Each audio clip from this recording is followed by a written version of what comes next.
is what do you have to unlearn? And the answer is almost everything. We are reinvented every day. Whether I'm running my business or my family, you learn something new every day. So the things you believed yesterday might not be the things that carry you forward today. I think there's some things you hold on to, right? Just you'll hold on to yourself, your spirit. You have to know who you are and you have to stick with that. And you have to do things with integrity and honesty and clarity and truth.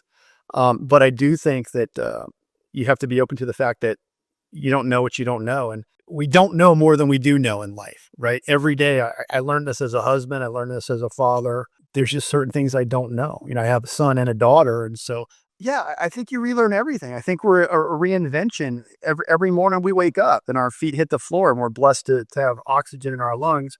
You know, I think you have to relearn a lot of things. And you got to hold on to your faith. You got to hold on to your people, the people who love you in your life, but you got to be open to relearning and reinventing every day. So the answer is everything. I don't think that will ever change.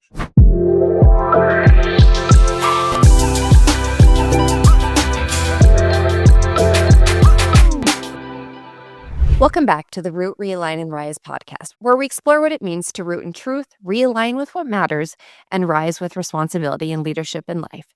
Today, I'm joined by Sam Berman, founder and CEO of the Logistics Advanced Research Center, or LARC, one of the fastest growing logistics innovation companies in the world, redefining how advanced technology moves across global supply chains.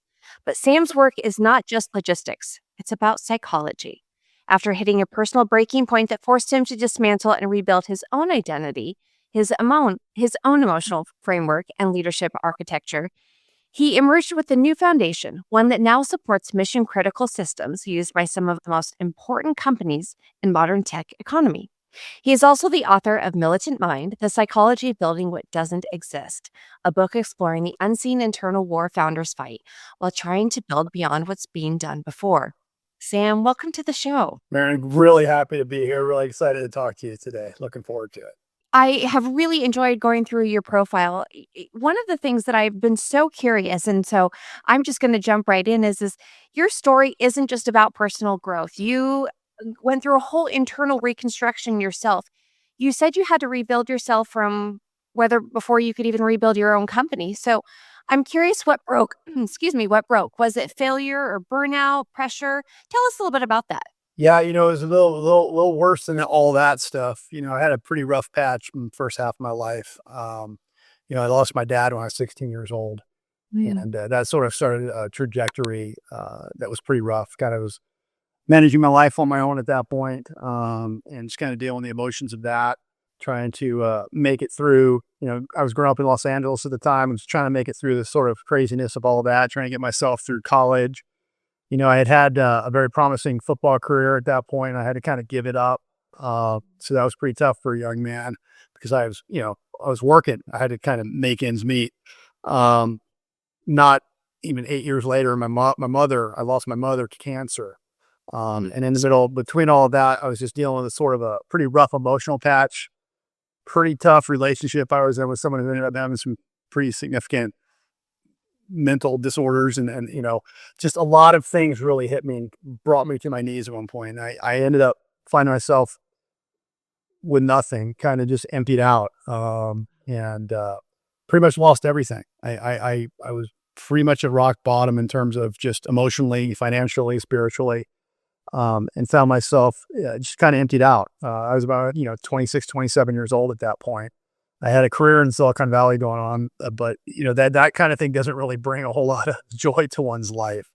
So I had to really dig myself out. I'm a very faith-based person, so that really helped me a great deal. But I had about a year or two where things were pretty rough for me, and it made me, to me, as I mentioned, I'm deep in my faith. To me, that was God just clearing the decks for me and stripping me down to nothing so that I could be rebuilt in the pathway that I was supposed to be on. And so I learned a great deal in that period of time, that suffering is kind of where we foundation ourselves, and that we can truly have two paths from there. We can give into that and we can kind of collapse, or we can use it as fuel to become the people that we're meant to be. And I decided we're going to use that, I'm going to use that as fuel And once I was kind of stripped down into nothing, it's an interesting place to be because you get to sort of a dark spot where there's not a whole lot of oxygen, and you can't really see clearly where you're going from there. But it was in that tearing down that when I finally just kind of surrendered to it and said, okay, this is where I'm at. This is where I have to build from. That's when I felt sort of the good Lord touch me and say, okay, you're where you need to be. And now we begin. And interesting, I tell a story in my book that it was that same week that happened to me that I actually met my wife, the woman who would become my wife. And I started to understand as I grew and started to rebuild my life that sometimes you're on the wrong path. And if you don't recognize it yourself, it's going to get recognized some way. So sometimes it's in a collapse. Sometimes everything just comes apart because you're just on the wrong path.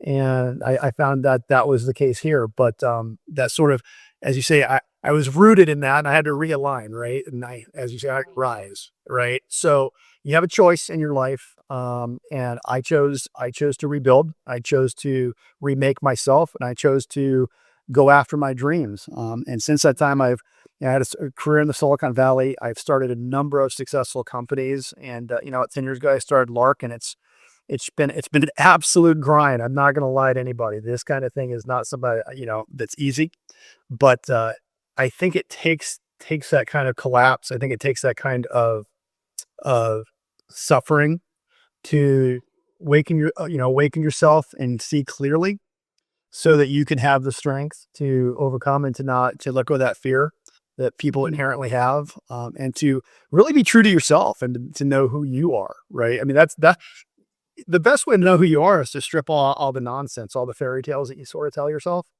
And then when you're sitting there in an empty apartment one night with nothing left but the breath in your lungs, you kind of go, okay, this is who I am. And this is where I build from. So that's kind of my story. And it's been one heck of a ride. I don't think I'd want to go through it again, but here we are, and things are going a little bit better direction in my life these days. Wow. It's interesting when you talk about your story. I do understand why you say scars because it really does leave that wound. And whether it heals or not, it still leaves that very touchy space in us that really can almost be reopened at any time if we don't have something that keeps that, let's say, sutured shut in that nature, or really to just kind of keep us going in that. And you talk a lot about your faith. It's interesting because when I wrote these notes, I didn't actually expect to talk about faith, but faith is one of my favorite things to talk about. So when it comes to your faith, I have to ask, did you always have that faith? Or was that always there? Was that something that just kind of found you or you found it? Because your scar tissue, that's the fuel to our limitations. How do you get through that? So yeah, I've always been a person of faith to some degree, and my faith has evolved a great deal over my life. I think you don't survive the things that I went through, and I'm just scratching the surface of those things, obviously. But you don't survive it unless you have a deep faith and something greater than yourself. I think today, so many people are um, they're I don't know what the word is shallow, or they're not grounded in something greater than themselves, or they've sort of made themselves their own god. And we are a world today where people are taking pictures of themselves and their breakfast to show you what's going on, and they're not really digging into the deeper internal structures that you need. And so with faith, scar tissue can become scaffolding, right? It can become something to rebuild on and to understand who you really are. Um, you know, there's a quote in my book by the Sufi poet Rumi, and it says, "The fracture is where the light enters." Right, Mm. and it is only through breaking that we can become the people that we are. And you can only do that when you're grounded in faith, because there will come a time, not just in building businesses like we do here, but just in life and raising a family and having a relationship with your significant other and raising children or whatever you're doing, that the load will become too heavy to carry along. Yeah. And there will come a time where, and I say this truly, there have been times I had literally been beaten to my knees.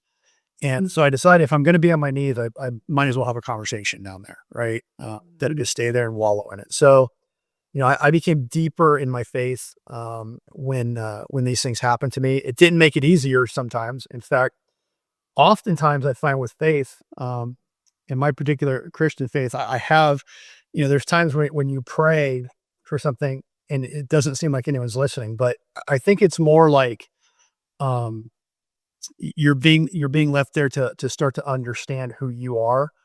There's a story I tell when I was at my absolute rock bottom. I went out for a run, and it wasn't a run. It was just pure rage because I just had nothing left. And I don't even know how far I ran or how hard, but I could have killed myself. I was running that hard, and I got back to this empty apartment I was in, and I sat down against the wall. Just my heart was about to explode out of my chest, and I literally I heard God speak to me audibly, Yeah. one time in my life, and he said, "Now you're where you're supposed to be. Now, so let us begin." I, I remember it this day, and that was the week that I ended up meeting Kate, my wife, and we've been together almost 26, 27 years now. Mm. And so what I realized from that as I've gotten older and matured and raised my own children and family and built a lot of different, pretty cool things is that you do have to get rid of the nonsense. And faith allows you to do that. There's too many distractions. These silly things that we carry around all over the place. Yeah, those phones. Yeah. Live in 6-inch screens our lives, right? And we have to chase our kids around to stop looking at those things and go deeper in yourself. So sometimes, like I said, if you don't do some sort of soul searching, if you don't do some digging into yourself, the world's going to do it for you. The universe is going to do it for you, and God's going to do it for you. And that's kind of what happened to me. And helped me to overcome some really, really brutal things and to know myself. So Yeah, it's interesting. I'm kind of chuckling over here because I feel like this is a little bit about my own story. And, I probably, with the listeners, are probably hearing this one more time for me. But, I was on the bathroom floor on my own knees in my own moment. And I can absolutely recognize, and it's interesting that whether you call it God or you call it universe, there is that one thing that humbles us in life, and it really takes you down to realizing we really are nothing without faith or without what that higher being is. That for me, it's God. But it really is without that, we're nothing. That's how we made it here. And it's actually how we leave too. It's what powers us through that.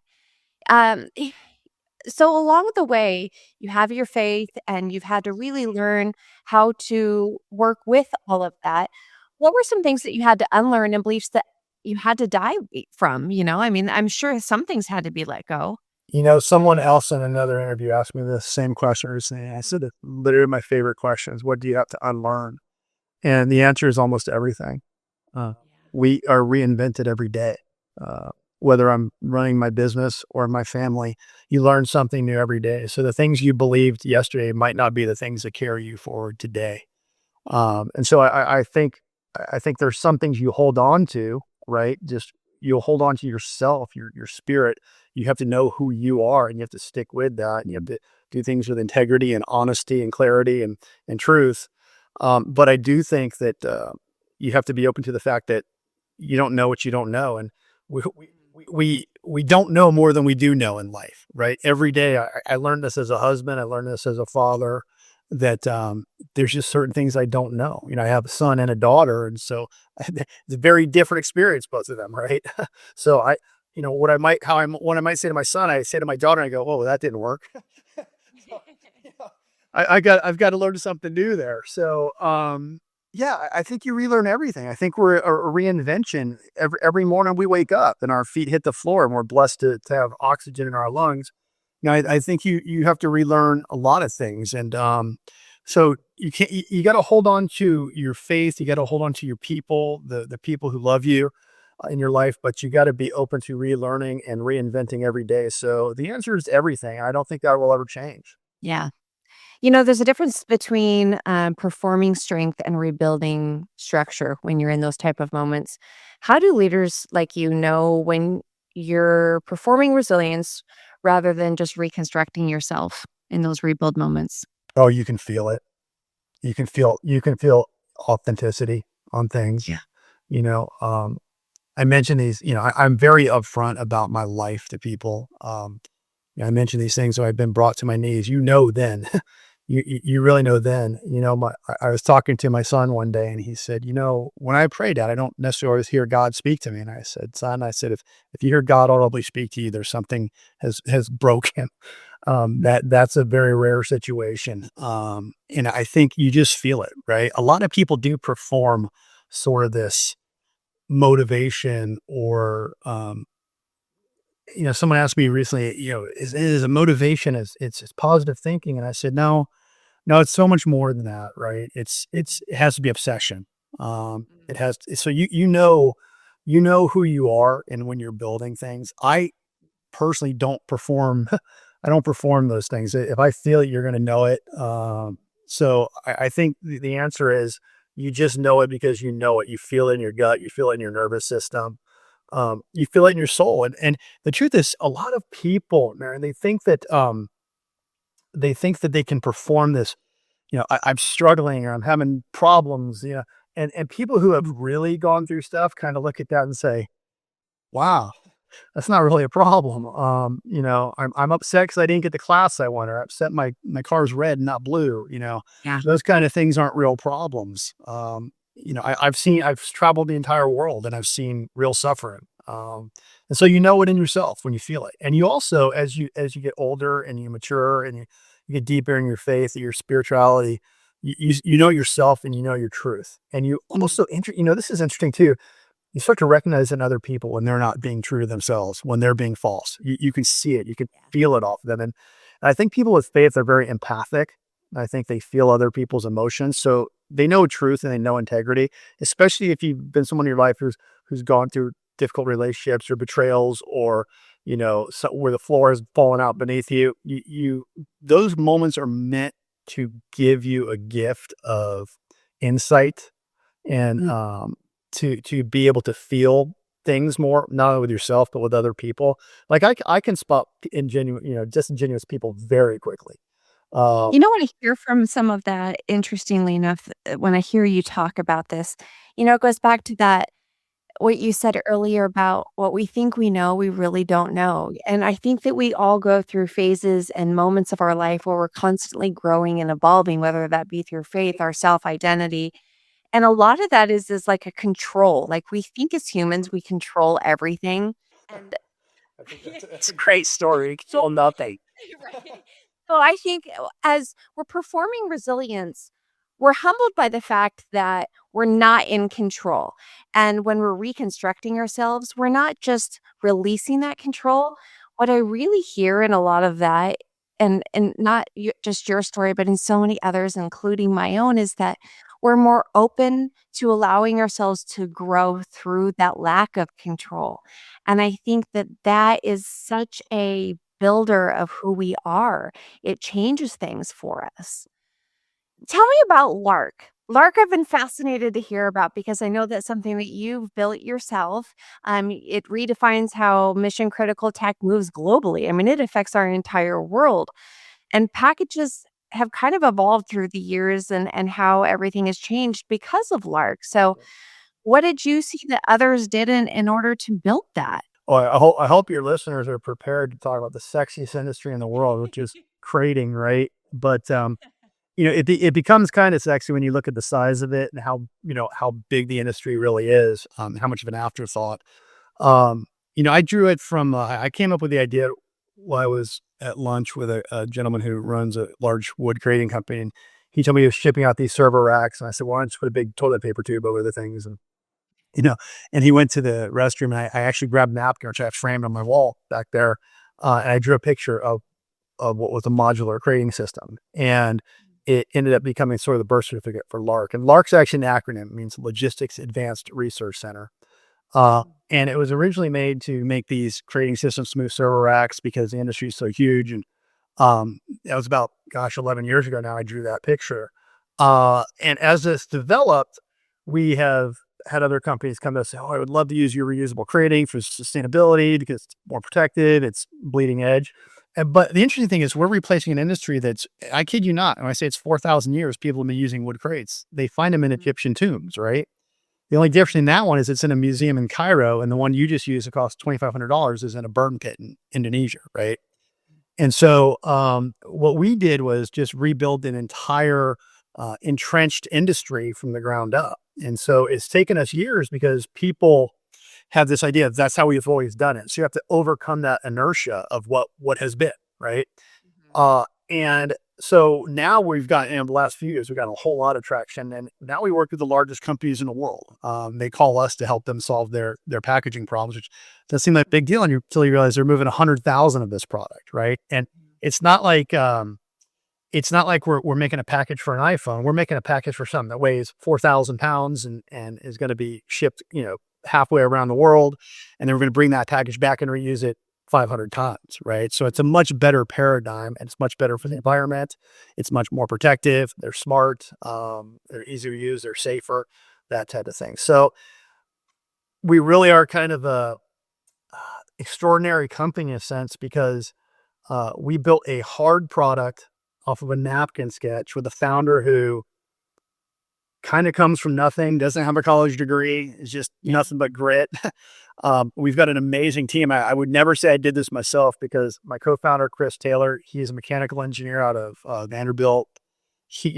We are very different guys, but that is necessary, that sort of tension and filling each other's, void, it helps, right? Yeah. And we always at LARC, we're a company driven by our integrity. And so we hire people for integrity, not for experience necessarily. And that works great. We have some of the best engineers in the business. We just have great people, and that I can't tell you how much that changes stuff. So again, it's not something that people wake up and say, oh, I want to be in the packaging business, or, I want to go listen to the CEO of this packaging company because he's just going to change my world. But there's a lot more to that, right? Sometimes the least sexy or the least somewhat interesting, where the sausage is actually made businesses, are where a lot of growth can be made and really change the paradigm. And I think we're doing that dramatically. What I love about your story, just in general, is that you didn't just rebuild yourself. You also decided that you're going to rebuild a whole transformational system that really changes everything for everyone else. And I think that kind of requires, the word of my brain keeps going to obsession, because you have to be obsessed to build something so transformal. So I guess, is there an emotional cost to building something like that takes, that much transformation and obsession? No, it's super easy. Uh, no, it's funny. I actually have entire chapter in my book called Obsession, because that is the only fuel that can drive a paradigm shifting company like this. And if there to ask for there's an emotional toll there, it's massive. You go through levels of isolation that people don't really understand when you're doing this type of thing. I mean, the first 2 years when I started LARC, I was basically on my own, and that's really tough. The isolation is not just, physical isolation, but it's also kind of a mental isolation, right? You spend a lot of time saying, okay, so I'm going to change something that has existed from the time of the Egyptians, where they're running, wood boxes of iron nails on wooden ships and rum and everything. And we're still moving $5 million server racks in wooden boxes.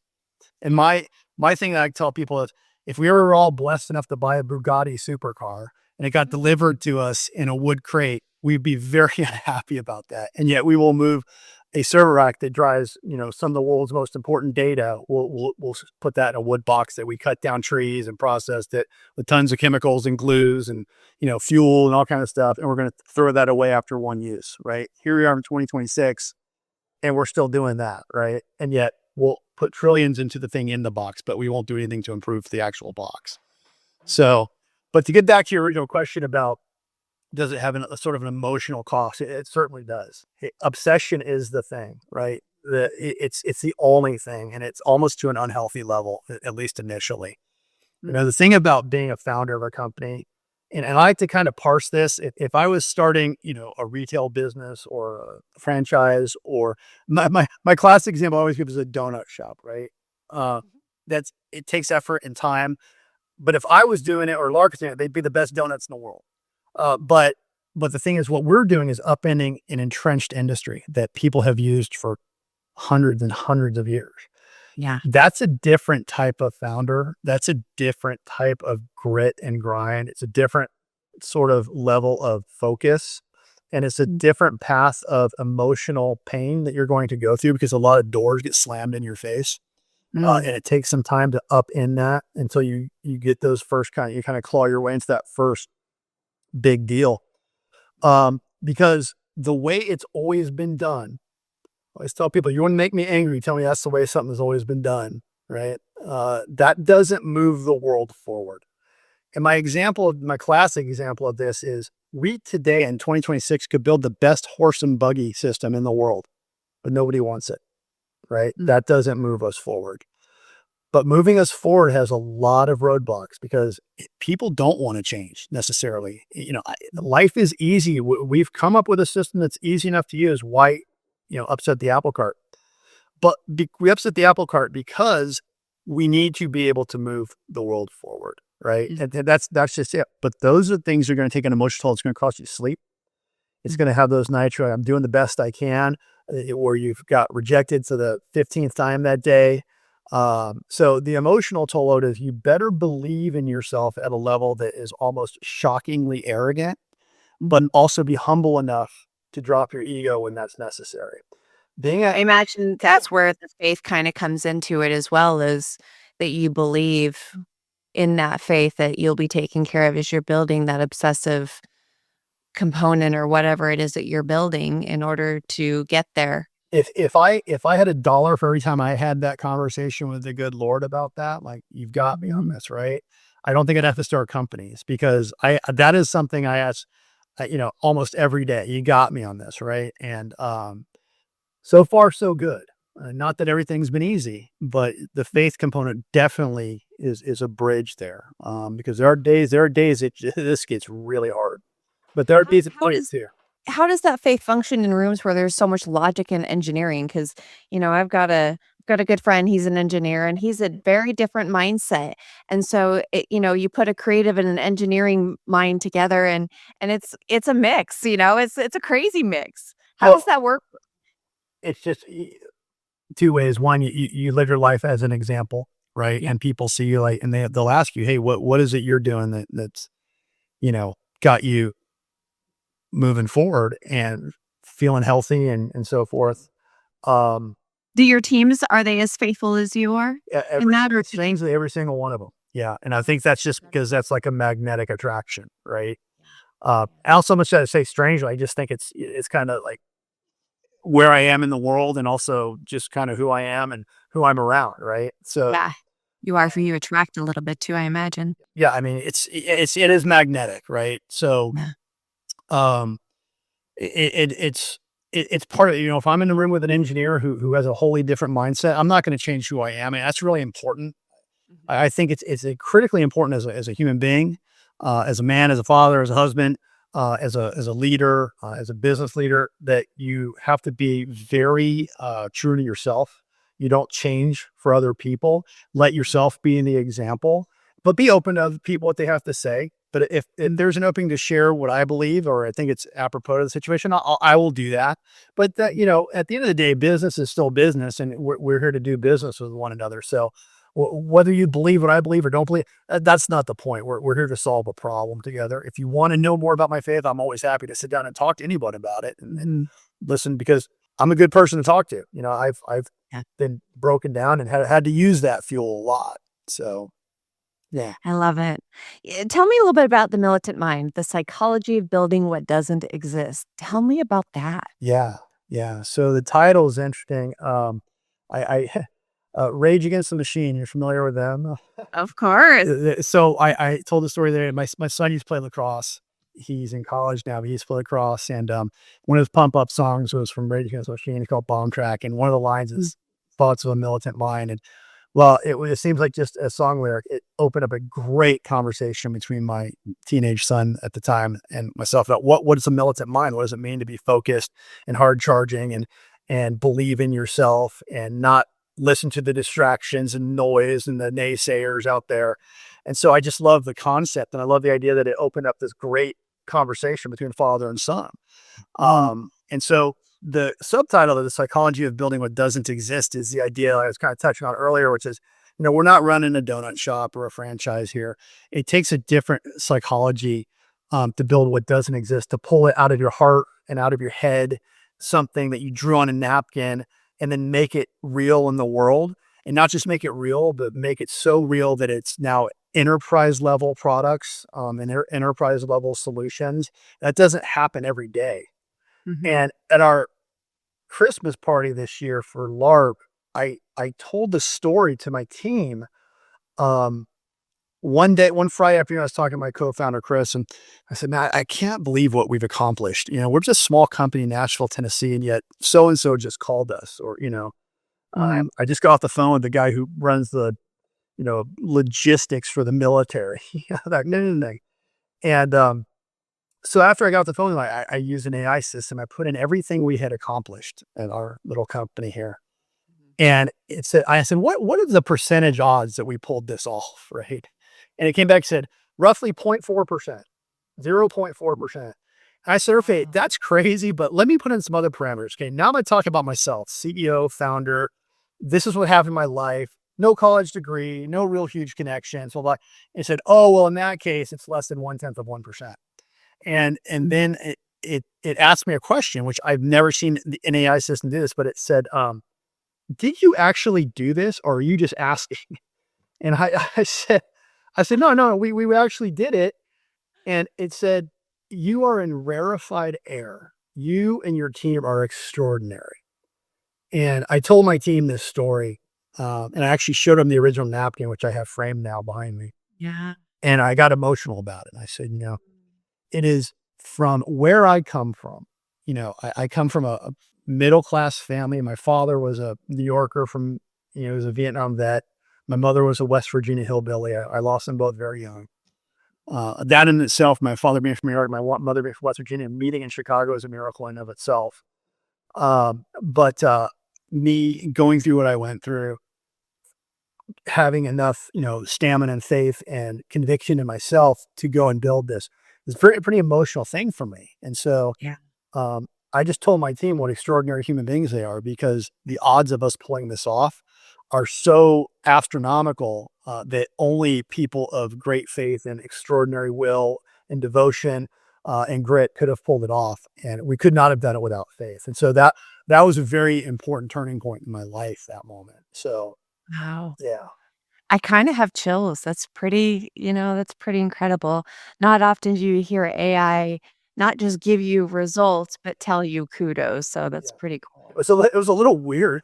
Well, it was a little booga booga. I'm like, wait, are we having a real conversation here? Well, yeah. Yeah, that was a little strange. Well, that's incredible. The militant mind, the psychology of building what doesn't exist. For those that are listening, check it out. I do have one final question for you, Sam. What is one internal practice that founders and leaders can implement this week that can help them strengthen their own emotional architecture before they go through a collapse or something of their own? Quiet. Hmm. Get quiet sometimes. You're in turmoil all the time. I mean, just today I've had 6 meetings, and it's constant. So you need to get quiet, and you need to focus on the things that are important, your family. You need to remember why you're doing this. If you're doing it just to bolster your image, it's never going to do it. If you're doing it for the people you love, you're going to win. I have a friend of mine, a Navy SEAL commander, and he has conversations sometimes about, you don't fight because you have hatred of the things in front of you. You fight because you have things you love behind you, right? And that is the fuel that you really need. At the end of every great story is a love story, right? And so you go out there and you care enough about yourself, and you love your family and your friends, and you drive yourself with purpose and conviction, and that's the real fuel. All the other stuff gets you off the launch pad, but once you realize why you're doing it, Eleanor Roosevelt once said, you can do anything as long as you know what it's for. So get quiet and realize what you're doing it for, and then get to work and go to war. Sam, I think this was one of the most enjoyable podcast episodes I think I've done yet. In fact, I have to tell you, I think I almost needed a little bit myself today. So thank you. God speaks through interesting ways, and you definitely answered. You talked for me. So I appreciate that today. And I hope it did for somebody else. I really want to remind you that before we wrap, you don't have to be whole to lead. Leadership does not begin once everything is resolved. It begins when you root yourself in truth, when you realign with what matters, and you choose to rise with that responsibility. It's right where you are. Thank you so much for joining us today, and we'll see you next time. Thanks, Mark.